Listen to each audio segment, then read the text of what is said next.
influence and NFTs. First off, let's do a little bit of an introduction. So let's go through this group. Guys, in 30 seconds or less, tell us a little bit about yourself. Tell us a little bit about what you're doing in cryptocurrency with your current business interests. Why did these people come to our panel today? Sure. My name is Gopman. I've been in Web 2 for 10 years, building developer communities. I've been in Web 3 for 5 years. I built infrastructure companies in the space. In the NFT space, I ran product at Eternity, which does celebrity NFTs. I advise a couple projects, and I run a consultancy called Mewn, where we help projects big and small. Help Mewn, you know Mewn. And one of my main clients is Kadena, which I'm really proud of. We got these great hoodies, which is what these are, by the way. They're super awesome. Awesome. Thank you for that. Eyal, do you have you got a microphone as well. Go ahead and tell us a little bit about what you do. It's kind of, I mean, both you guys, like your influence, like what you do behind the scenes is so far reaching. For some of us, it's hard to encapsulate it in 30 seconds, but you can give it a shot in 30 seconds. Sure. So my name is Eyal Baumel. I run a company called Yoola. Our core business is 4,000 channels on YouTube, where we help them to develop their audience and monetize their content. And now we start really investing and creating products and companies with this talent and with these creators. And obviously also saw the interesting opportunity for influencers engagement with NFTs. We launched our first project with Gary Vaynerchuk a few months ago, and it was a collab between Gary and the biggest creator that we manage, who is a 7-year-old named Nastya, who has 250 million subscribers on YouTube. And we now work with more creators to go into this unbelievable world of NFTs. That's phenomenal. Oh my gosh, guys, my head is spinning right now with you two of you on stage. So Mike, will you let us know also, right now with NFTs, where are you at in the cryptocurrency, blockchain, NFT space and content creation? First of all, let me take out my backpack, okay? I wanted to leave it in the audience, but you're not supposed to trust people. He's a Sherpa. You're supposed to verify, NFT right? Sherpa. These bags get heavy. No, I'm a stand-up comedian. I've been in the crypto space forever. I combined the two and put them together. And thanks for clapping already. Makes me feel good. I made it real easy to find me across the board on all social media platforms. I got the same name. So if you like what you see, you can follow me on the Cash App at the Mike Salvi. It's the best way to get a hold of me. Well, my phone just went off already. Thank you guys. Appreciate it. That really did. That really happened. Now, I'm the first stand-up comedian to make NFTs, which sounds very impressive, but the first NFTs I made, for those of you that know, NFT stands for non-fungible tokens. I made FTs. I made fungible tokens. I made a whole bunch of one-on-ones. I did them completely wrong. It's like I bought a Lamborghini and crashed it into the first brick wall I could find. But I'm still awesome. So that's my story. Yeah, guys, give it Thanks, up for our bud. panel here. Thank you, you. You keep clapping, I'll send you NFTs for free. And to our panelists, guys, make sure you hold your microphone real close. I heard them kind of struggling with our feedback levels. These poor tech guys. They put on a great show, guys, the last 2 days. So thank you for that. Let's kick things off by asking a bit, what comes first, the chicken or the egg? Working with influencers and trying to deal with influence are two different things, right? And with NFTs, you can go in either direction, where you can have a bit of a cult of personality that creates the NFT through line and creates the NFT series, the motivation for creating something, or you can go the other way around, and you can try to leverage the influence that you currently work with to promote NFT projects. What are you seeing that is a unique challenge for you? What are you seeing as trends? What's working for you? So I can speak for when we used to work with Eternity. Eternity is probably the largest influencer NFT platform out there to date. And so like they've launched everything from Shaq's NFTs to Messi to like you name it. So like Muhammad Ali, before these things come and before they come to market, when everyone sees them and like the real fun part happens, there's so much contract negotiation that goes on over the IP and the rights and the who's who and the creation and the artist that works on it. It's a ton. So there's like usually months behind the scene that happens before you even see the launch. And then the successful launch, the best ones we've done are the ones that like they're actually very engaged into and they actually care about and they're supporting, they're tweeting, they're proud of their NFTs and like stoked about it, because then these celebrity NFTs or influencer NFTs really are about their fans coming in and like, making the market for it, which is pretty cool. Yeah, Eyal, what are you seeing most run through your business? Is it more of this top-down thing where you got a lot of planning in order to see this launch by way of it being a personality or brand-driven thing with the influencer? Or are you finding that your initiatives are being sort of more, you're just getting more market penetration through the influence network? Yeah, I think it's interesting because obviously it's so new, but you always see when a new platform or a new industry comes, usually the most successful either projects or IP or talent are people that are really organically grew with the industry. And that's why the biggest project, biggest NFT projects, CryptoPunks, Bored API Club, you don't even know who these people are. And still these are the most successful projects. So usually the first pioneers that get the most success in this new industries are people that organically grew up with the industry. But you see more and more people now are very hungry, and there is a big appetite for them to be playing in the game, either as I want to buy NFTs, how do I do it, and how do I support projects that I like and bring my audience to support it. As you see, a lot of celebrity now buy Bored Apes and talking about it and creating more and more buzz and being part of the community. But on the other end, a lot of them want to launch their own projects. But it's, as you mentioned, one challenge is obviously the contracts and the IP and what's going to happen. But always remember, when you're a celebrity and you're already successful or an influencer, you have a lot to lose. And they know that. And they don't want to lose their reputation. They don't want to lose their audience. And some people, dropping an NFT and getting a lot of backlash for many reasons. So you need to be very smart how you do it. So I think, people are starting to tap into the market, but it doesn't matter how big you are, you can misstep, and it's better to just engage and learn about the NFT industry and what's happening and buy NFTs before you jump and create your own project. So I, both can work, but I see that the organic, projects that start as NFTs are the most successful ones. That's phenomenal. Mike, I mean, what do you got here as well? I know you and I, we talk about this in our circle of friends as well, and our contacts, where we see a lot of grassroots stuff that hits our desk, hits our radar. What are you seeing? What perspective do you have to bring to this as well, as far as, we think it's flowing? All right, well, just to throw my resume out there, I've been in the crypto space since just about the beginning, okay, since 2012. 2012, I hosted the East Coast Bitcoin Summit in Philadelphia. When Bitcoin was $10, I bought my first 2 Bitcoin, spent $20, and then 30 seconds later, I bought a t-shirt for $20 and 2 Bitcoin. Still have the t-shirt. You have a $130,000 t-shirt. Thanks for not laughing, because it's sad.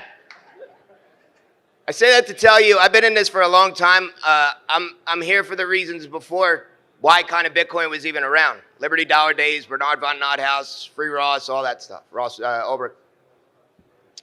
I'm a stand-up comic. A friend of mine was like, what if Dave Chappelle finds out about NFTs? I was like, I'm not totally screwed, Dave Chappelle's not in a big rush. I mean, he got a lot of money from Netflix. I don't think he's necessarily doing it like for financial reasons. I'm not 100% doing it for financial reasons, but the people that know me in the space, the reason why I'm on stage, this wasn't supposed to happen. About 18 minutes ago, I bumped into Seth and he goes, I love you, I haven't seen you, I need to see you up on stage. He didn't tell me he loved me, but he does. And the reason why is because he knows me and he trusts me and he knows where I'm coming from. The grassroots stuff is what really works.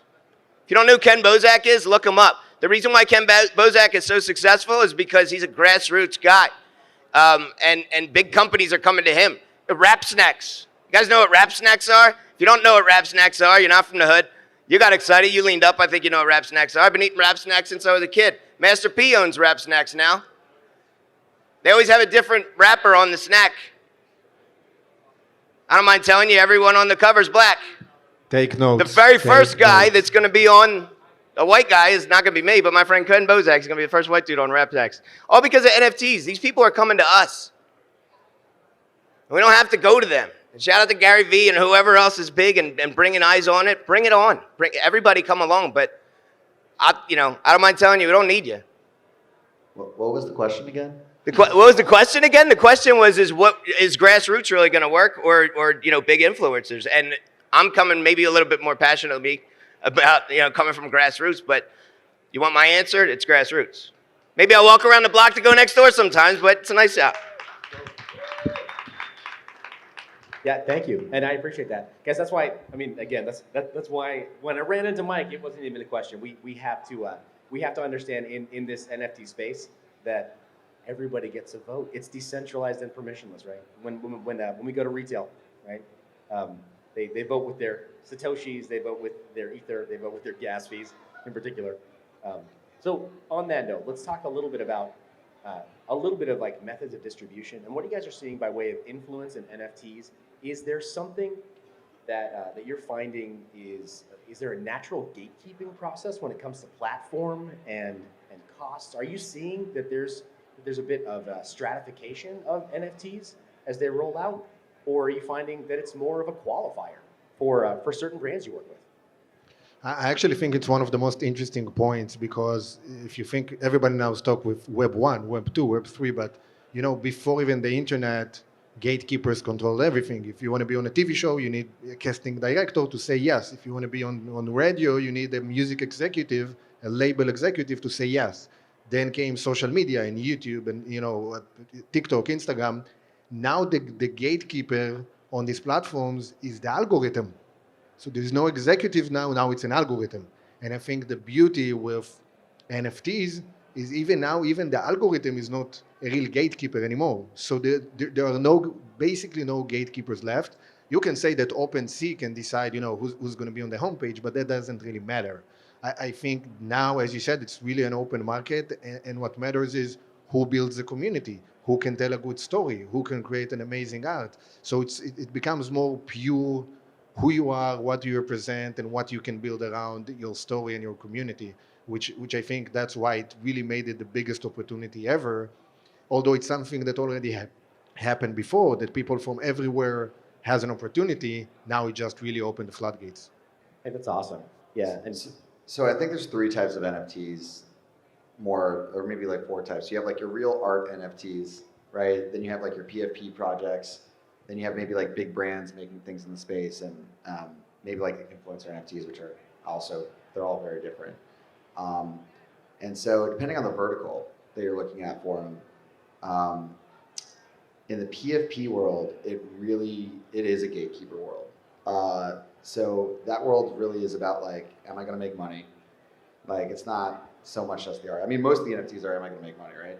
And so, and there's a lot of big influencers in the NFT space, like Farouk or others that like are somewhat gatekeepers, where if they're backing you and they're running your Clubhouse or your Twitter Spaces and really pushing it, like it is a much better chance of popping off than a lot of these things that that's kind of like the name of the game in this version. And crypto evolves, like it goes through phases. So I think we're almost done with the PFP phase. Kind of feels like it's oversaturated to some extent. But there's in every one of those verticals there still are gatekeepers, but there's some nuance to like new people that can break through without like any support or like a traditional support, because they're doing something so novel and so cool that like people really jump to it, and that's the decentralization part, which is really awesome. But I think we're a little bit more in the side of the NFT world now, where like there are fiefdoms and there are power players, and Yeah, so I mean, that's the follow-up question too. To what extent are you guys finding that this winds up just raising the bar? I mean, Greg, you brought up a great point there in saying that occasionally you'll see that these projects break through, not because they're gatekeepers, but despite the fact that they're gatekeepers, they hack the current status quo. Whatever it is, right? It's a moving target, right? Like you just said, the motivations don't differ all that much, right? Most of us are after some kind of growth, and ideally, like it's for the financials. I'm sorry. You all are in it for the tech. I know. You guys are in it for the NFT tech, right? Yeah. Can't get enough of it. There it is. True believer. Yeah. But we're all looking for growth on some level, right? Whether it's adoption or it's total wallets on a given protocol or something else. Like we're looking for something to grow. Crypto's main game is it's here to make us money. Yeah. Crypto's here to take money away from the people who used to make money and make it with like new people that are creating it. And NFTs is a new product innovation in the space that unlocks new value in a bunch of different ways. So that's where I'm wondering then. Do you find this functions as a good, like, kind of organic qualifier then? When there are gatekeepers, and then you see that the hustle has to go up. I mean, I'm kind of like, That's a very loaded question. I don't mean for it to be so like, hey, just give me a yes. But what are you seeing there? Do you feel like that rings true, or are you seeing exceptions to that? To what extent is this becoming like not pay to play, but hustle to play, hustle to earn? Is there meritocracy in NFTs? Are you seeing this really expressed in your business, and how? Well, every creator of an NFT, right, it's their responsibility to figure out a way to make the project successful so all their followers make money on it, right? Like you're basically creating something in the public markets right away, and so you have to strategize and have a attack plan, right? And so like even what you're doing, like you might be working with Gary, but like if he's not pushing, you got to figure out a way to push it for your people if he's not pushing it. Yeah, and you see some people are trying to innovate. It's funny because even the innovation is still quite basic, but when people innovate, like I don't know if you guys saw Wolf, that game. So if you saw the NFT project called Wolf, that game, it's basically a combination of NFT, DeFi, and you stake a coin that you get. So they have a coin, they have DeFi, they have NFT. It's still not really a game. It's as basic as it can get, but it got a lot of buzz because they innovated. And you see these things happen, and they had no gatekeepers and they had no real promotion, but they made something different, and it blew up. It might disappear in a few weeks, but it's so early that even people that have some minor changes can break through. Awesome. Hey, to our audience that's watching us streaming, obviously everybody who's here in the meat space, MEAT, thank you. Everybody who's watching at home streaming for the Dcentral.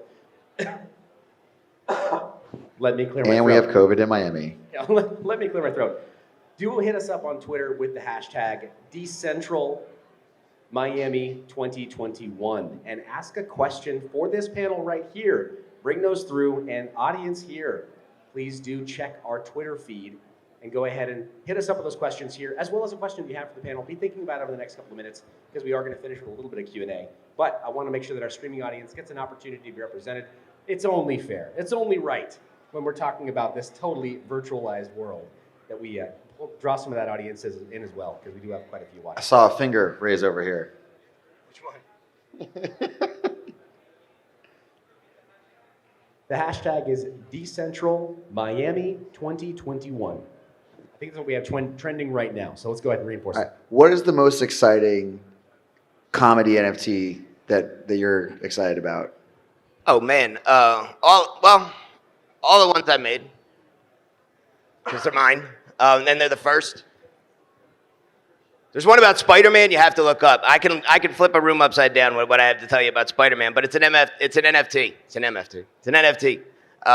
Yeah, that's my favorite one. Is this an NFSW NFT? Make sure the kids aren't around. Yeah. It's just a pretty interesting analogy about Spider-Man. No, all seriousness, just the opportunity, really, all of it to be able to do this. Like one day my friend Ken was like, you've been into crypto as long as you have. Why have you not made any of your bits as NFTs? And I was like, I'm lazy. Give me a break. And I finally did it, and I'm so glad I did, because the past 3 out of the 4 weeks I haven't been home, which is kind of exciting. Some of you are laughing. You're like, yeah, I wish I could do that too. Now, like my family, I told them I went out for cigarettes. I haven't been back since. But all seriousness, it's because cryptocurrency and comedy, a lot of these conferences are boring, okay? And guys like me make it a little bit more exciting. Your heads are perking up. I see them, okay? I know what I'm doing. Thanks, but I'm not doing that for this. Wait, before we do that, I want to tell you that there's room for all that. There's room for the Bored Ape stuff. There's room for all that, really. But just like in high school, there was room for the jocks. I sat with all the nerds because nobody else wanted to sit with each other. It was like, can we sit here? And that's kind of what we are. We're the grassroots kids. None of my NFTs are for sale for less than $10,000 now. I sold them for 15. It's the market's fault. But that's the way of telling the world that we're not letting these go yet. That's how important these are. And they've been up like that for over a year. There's more coming. I don't know. I say that to say that since there is room for all of us, don't worry about getting on the best, whatever. The things that Bored Apes are doing is great. They're starting a record label, but some of the price levels are a little high, and those barriers are there for sure. Stop inviting me to yacht parties. For real. I'm getting DMs like, yo, you should come do comedy on a yacht party. I'm like, cool. And they're like, here's a scanned code to buy 3 Ether. I'm like, what the? No, what are you kidding me? You're supposed to hire me. On a boat? I'm Italian. I don't go on boats alone. Okay? I got uncles. Anyway, so I don't know. Follow me on Twitter. I don't know if anyone saw this, but Justin's son from Tron bought a Bored Ape for like $15 million or some shit today, or 150, like some. He could have bought an excited monkey for like $40. But did he announce the announcement of the purchase? Yeah, maybe it's Justin's son, so you can't believe anything he says. It's all bullshit, you know. But like, kind of like the Tron he paid for it with was bullshit. But goddamn. Hey man, Michael Jackson bought it like an elephant or something, didn't he? Whatever. People spend money.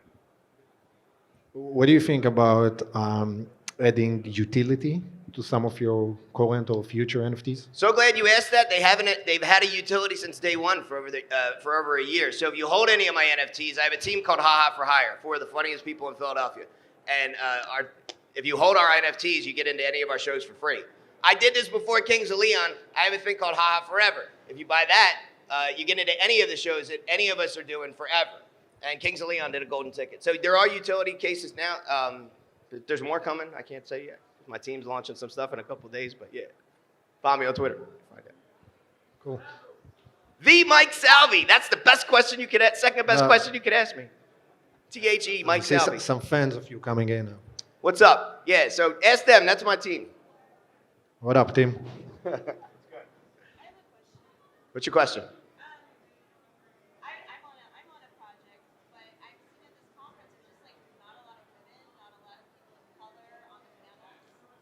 Come on up.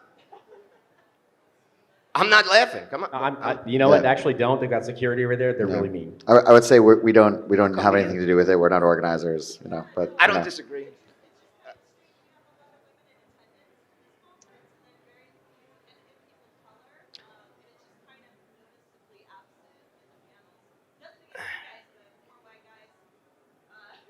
Sure. So if I may, I'm white, but I ain't white. only because we have the broadcast, I'm white. gonna restate your question so they hear it. So she's asking. You're asking about. I apologize. What's your name?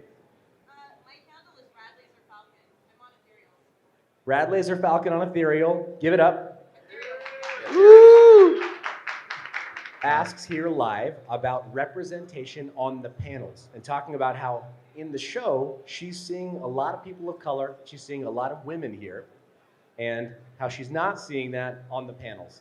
Now, to level with you, I was asked about, it might have been 7.5 minutes before I ran into Mike. I was asked to moderate. I'm not gonna get weird with it.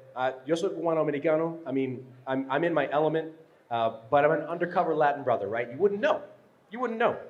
And I get that. Like it does seem we very got 5 whitewashed. minutes left. If you'd like to switch to me, I'm down. I'm moderating the next panel, so I'd be happy to. If you'd like to jump on stage. Yeah. On the next one. He's moderating a next panel, but and that's great. But I think the deeper thing here is where is it on the flyer? Like where are the women on the flyer? Where are the people of color on the flyer? Where all that? And I have no idea. My question has always been, where's the funny comic? So I'm in line kind of behind you guys. I'm like, no, you go ahead, because my mama raised me right. But really, like, I great. And I will tell you this: people like Danielle, Ignition NFT, or Mash, all these people who are great, like very powerful women that are in this space that are doing stuff.